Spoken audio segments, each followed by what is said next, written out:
Miss Universe Philippines released personality interviews from the contestants. Let's talk about them. I'm Dani, welcome to the channel. I hope that you're really going to enjoy this episode and choose to subscribe and hit that notifications bell. I need to preface this episode by saying that when they say personality interviews, I'm expecting personality in the interviews. Is that fair? Each of the contestants were asked the same 5 questions. The questions were, what's the best thing about the place you're representing? What's something people usually misunderstand about you? What part of you or your life do you think will inspire people? If you had an all-expense paid trip during Holy Week, where would you go and who would you take? And who is your celebrity crush? I just want to give you a heads up. My overall impression of these interviews is that there is a lot of work to be done for the interview competition for the actual pageant. All right, and that's kind of my note for everybody here. No one is exempt. I think everybody needs to go back to the drawing board, and I think that they need to be working on those interview skills, all right? Now, with that being said, though, I'm going to talk about some standouts. And I was watching these while I was sitting with my grandmother, my Nana. She has been in assisted living. She's not been doing that well. And very fortunately, her nurse is Filipina. And so I asked her for a little bit of help in this episode because there's one word, and I'm going to mention it because the contestants were saying it over and over and over again in their interviews, and I didn't know what it meant. And that word is mataray. Mataray? We're struggling to say it. And everybody kept referencing that. So I asked the nurse what that meant, and she said to me that it kind of could mean like snobbish, or like maybe like people would think that you could get easily angered with them. Not a great word that you would describe yourself with. Definitely not a word that conveys relatability or being approachable. So it did, however, though, give context to these answers. CEBU province. Woo!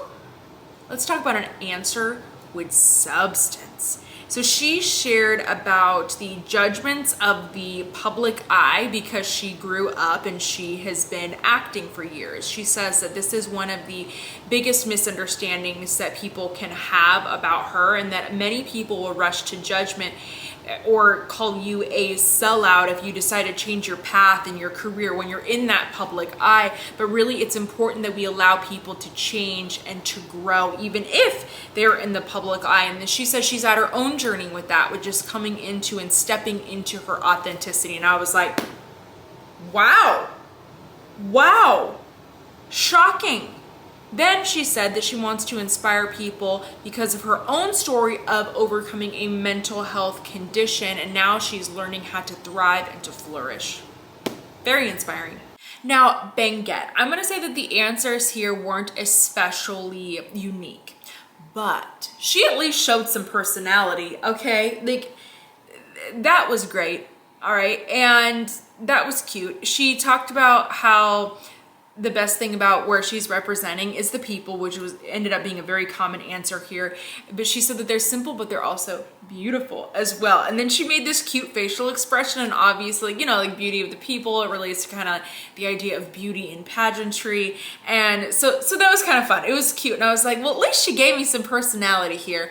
And then she also talked about how she developed her confidence through pageantry. And I like that. Marinduque also said that the people are the best thing about where she is representing, but what I really liked is her positivity throughout this interview. And she says that that's also what people don't understand about her, is that although she is very positive, that she does still experience difficulties in her life. And I think that's so true. Sometimes, as they say, you look at your strong friend and they say, check in on that strong friend, the person that always seems like they have it together, because we're still people and we still all go through things. If she can go anywhere, she said she'd go to the beaches of Marinduque, which really must speak for the beaches there. Gosh, they must be that stunning if you just want to stay home for an all-expense paid trip. And then she said that her celebrity crush is Zac Efron, and that she also said, hey, if you're watching this, hello. And that was really cute. Nice little added bit of personality in there. Guimaras. Here is another really, really good example of a common pitfall. So she seemed really nervous at the beginning of this interview, and she used the same word to describe herself as many other contestants did. And that's why I said this is something that I'm constantly working on with my clients. But then I thought it was really smart that she used another question to talk about her advocacy. And then the thing that I wish that would have been different is after she had mentioned her advocacy, they asked her the question about where would you go on this all expense paid trip, and she went right back to that advocacy, talking about meeting with fishermen and farmers in her area. And that's fine, but once you make that point, ladies, just move on to another one. There was really no point of mentioning it twice. Baguio, wow, really impressed me here. It's one thing to see her have a great her story video, but that's pre-recorded. You can have multiple takes of that. It's another thing to see her interview on camera like this. Very, very, very impressed. She gave a specific example when they asked her, what is something that the area you're representing is known for? She didn't just talk about the people. She instead gave a specific example about the taxi drivers and how that even if they owe you only a penny back, they'll still give you that perfect change. So this example of their integrity. And that was amazing that she said that. Then she referenced once again working in a food restaurant. She talked about her personal story, and she talked about learning how to be self-sufficient and how that can inspire people, and that she wants youth to understand that they are capable of great things, like doing things that are tough, and if they continue to work for these things, then they're going to be able to accomplish their dreams.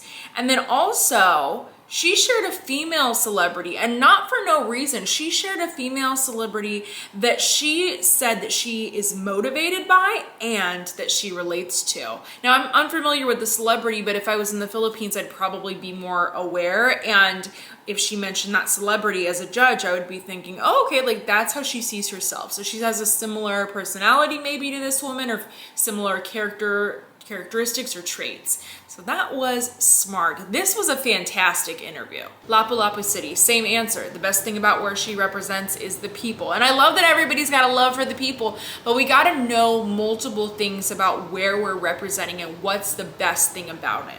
Her answer for what people understand about me was a little bit interesting, and I think it was smart the way she worded it. She says that a lot of people don't understand that I'm truly nice, and the reason for that is because nowadays people have a really hard time finding authenticity. And I was like, okay, redeeming the interview right here. I feel that. And then she talked about how she's inspiring by being an authentic content creator, which is important. If you're enjoying this episode and you'd like to support the channel, you can do so by hitting that super thanks button or joining memberships if you want access to exclusive videos. Agusan, my comment here is to relax. Oh my goodness, thank God that this is the practice. This is not what should happen in the actual interview. You gotta breathe, ladies. And I feel that my advice here for her, for really everybody, is that you don't have to be perfect in an interview. I think that many of us have this idea and we've created this picture in our head of a quote unquote perfect interview, and it simply is not. In her interview, she mentioned that she was mataray, or that that's what people misunderstand about her. And ladies, I would avoid using these types of answers in an interview. And I know that it may be true, and I'm never telling you or advocating that you should lie in your interview. But when somebody says that they might be this, to me, I think of the word like unapproachable, right? And they're telling the judges, people think that I am unapproachable. Do you think that a title holder should be unapproachable? That's my genuine question to you. So if a lot of these contestants are saying that like their face is the reason that they look unapproachable, well, we can change our facial expression so that we can look more approachable. We can look more friendly. That is within your control. So that's something that we can all really be working on. Now, one thing she did mention in her interview was about her battle with psoriasis, so that could be an inspirational story, and that was very on brand. And I do want to say that towards the end, she did warm up quite a bit in this interview. Makati, her answers were not really original in this interview, but she had personality. She at least had personality. It felt more like we're hanging out, okay? And what are these interviews? Personality interviews. So that's what she needed. And that's what she brought. Paranyake's inspiring story is that she is currently pursuing interior design. She's competing for Miss Universe Philippines and she's a mom. And I was like, you know what? That is pretty inspiring. Okay, that's a lot. Got a lot going on. But she says also that she's excelling in each of them. And I loved that. Love the confidence here, okay? And the one thing I'm worried about her though is she said when they asked her where would you go on this dream trip, she's like, well, I don't really like going anywhere. I really like staying home and I don't like taking planes at all. I'm really afraid of them. And I was like, oh no. Oh no. Has anyone told her? Did you tell her? Do you tell her Miss Universe Philippines flies a lot? I'm a little concerned. Aside from that, she did seem just really genuine. Bahol, thank you. Thank you for bringing some energy to these interviews. Thank you. No, it wasn't overwhelming. It wasn't too much, but it was nice. And I'll say that she had a similar answer. She told people that she was Mataray, but at least she had a cute smile at the end. At least I felt like I was kind of getting to know who she is. And then she talked about that what could be inspiring about her is that she's doing the pageant for the third time. And I like the way that she presented this because it was all very lighthearted and it was kind of like, look at me, okay, third time. And I feel you, girl, because I competed in Montana and it was my 7th year. All right, so 7. And at that point, it was laughable, to be honest. All right, so I like that she didn't take herself too seriously there. She had personality, and that is the point. It's the whole point. She nailed this. Kizan City said she believes that many people think that she is intimidating or not approachable. And once again, I'm like, oh, no. Let's not say that we look unapproachable. And I don't get that impression from her. Actually, I think that she just seems really, really sweet. She says that being a single mom is inspiring and it's something that makes her different from the other moms in this competition because I believe she's the only single mom. And then she said how she would want to go to Disneyland with her son. And that was really cute. Quick break. If you're preparing for a pageant, check out the free pageant prep course in the description below. Bulacan. Here is another contestant that is just shocking me. She's in my sentimental, at least top 5. Okay, I haven't seen her perform on stage, so that's a whole other thing. But I am loving her. She has a great smile. She's very genuine. She is exuding joy. And she had a great answer. They asked her what's something people misunderstand about you. And she said that although I am goal-oriented, that I still take care of myself. That like, yes, I have my goals, but I still do take that time aside to care for me. And I will be honest, sometimes us people that are very goal-oriented, I can feel the same. Sometimes we do not prioritize our own mental health or our physical health. And those things are really important, especially if we're talking about the roles and the responsibilities of being Miss Universe Philippines. So I like that she really brought that up and that she was unique and she was positive in this answer. All right, it was very positive. She is my diamond in the rough, friends. She really is. She needs to go somewhere. I really see her kind of surprising people like last year's Miss Oriental.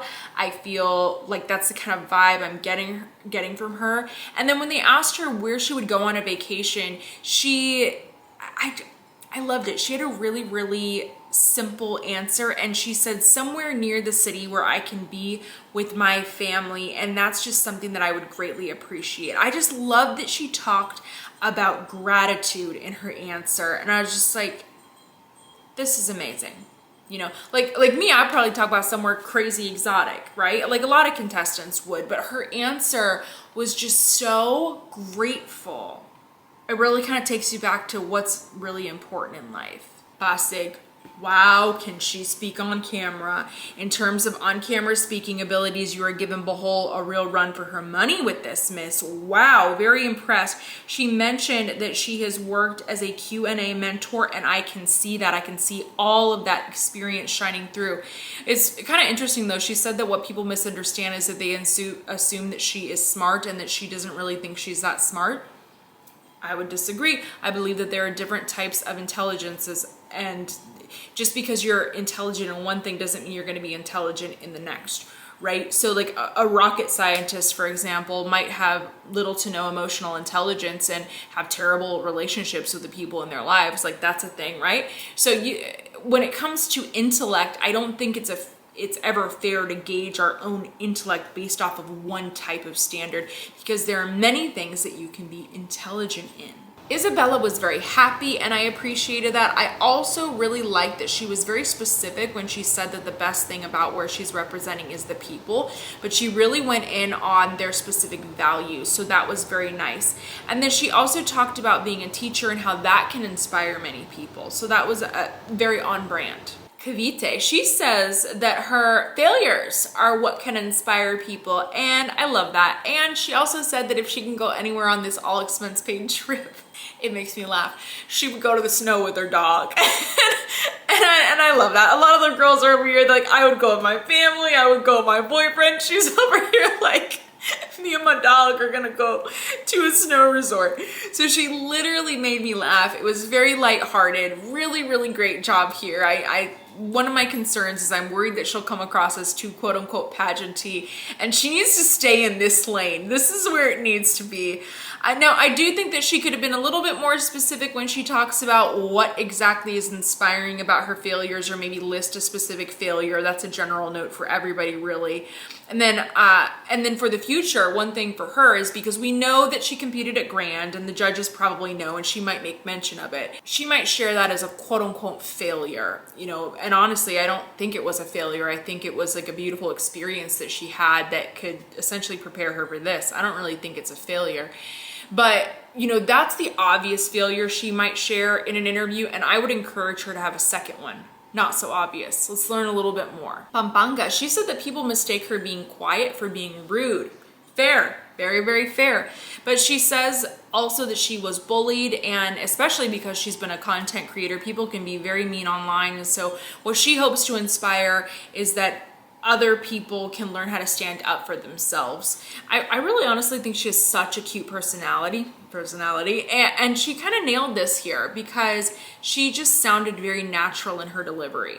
To Gig, wow. So she says that the best thing about where she's from is that the leader is a female, and she is demonstrating how capable we are as females. And I was like, look at her with this prepared and unique answer.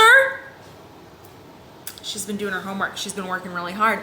And then she also said that her journey is inspirational, but more so that the lessons that she has learned along her journey is what she has to bring. And she's really starting to embrace her authenticity and purposely wants to bring joy. And she hopes that people can find joy and accept who they are through her journey. And I also really like her last answer about her celebrity crush, Chris Evans. He was quite popular in these interviews. Quite a few have a crush on Mr. Chris Evans, but she was funny because she said that she has had a crush, that she is actually the same age as his girlfriend, and he just got a girlfriend. And she's like, my plan was to become Miss Universe, meet Chris Evans. And she's like, but he couldn't wait for me, so now I guess I have to find another one. I have to find another celebrity crush. And then she came up with another one. It was really, really funny though to see her like go through that whole thought process in the moment. NEGROS Oriental. So she said best thing about where she's from, the people. But what I liked is that when they asked her, what do people misunderstand about you? She said, my honesty. She says, I'm very, very honest. And sometimes, you know, people don't know how to take that if you're a blunt person. And I was like, well, funny enough, that's a very honest answer. I actually really, really liked that. She talked about how she's been financially independent since she was 15 years old, which is just amazing, and that she's really just been fighting her whole life. And I love that she said that people can make it even if they don't have anything, and how her life is the example of that. And I mean, really look at her now. Look at her at Miss Universe Philippines. Look at how far you've come. Ladies, sometimes y'all need to stop and just say, look at where I am, and just live in that and appreciate that, because it's remarkable.